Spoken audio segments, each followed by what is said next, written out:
Welcome to our channel. Today we how to update your dividend settings on Robinhood. Quick tutorial step by step clearly. To update your dividend settings on Robinhood, start by opening the Robinhood app on your device. Log into your account using your credentials.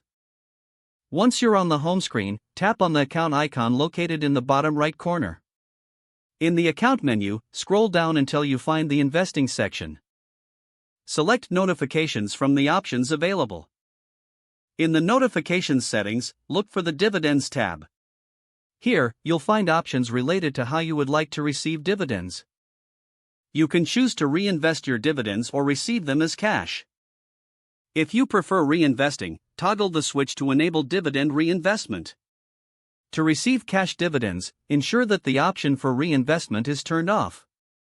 Once you've made your selection, review your changes carefully. Next, tap on Save to confirm your new dividend settings.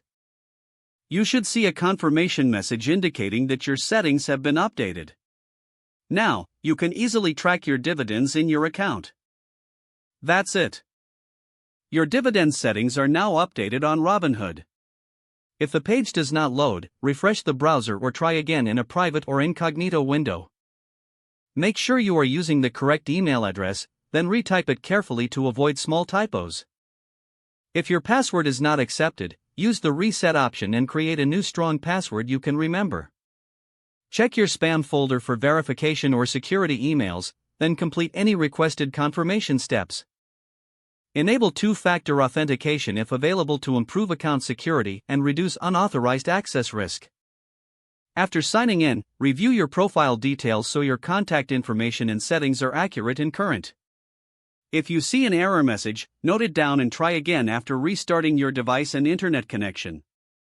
Log out when you finish, especially on shared devices, to keep your account and payment information secure. If the page does not load, refresh the browser or try again in a private or incognito window. Make sure you are using the correct email address, then retype it carefully to avoid small typos. If your password is not accepted, use the reset option and create a new strong password you can remember. Check your spam folder for verification or security emails, then complete any requested confirmation steps. Don't forget to like this video and subscribe to our channel for more step-by-step tech guides.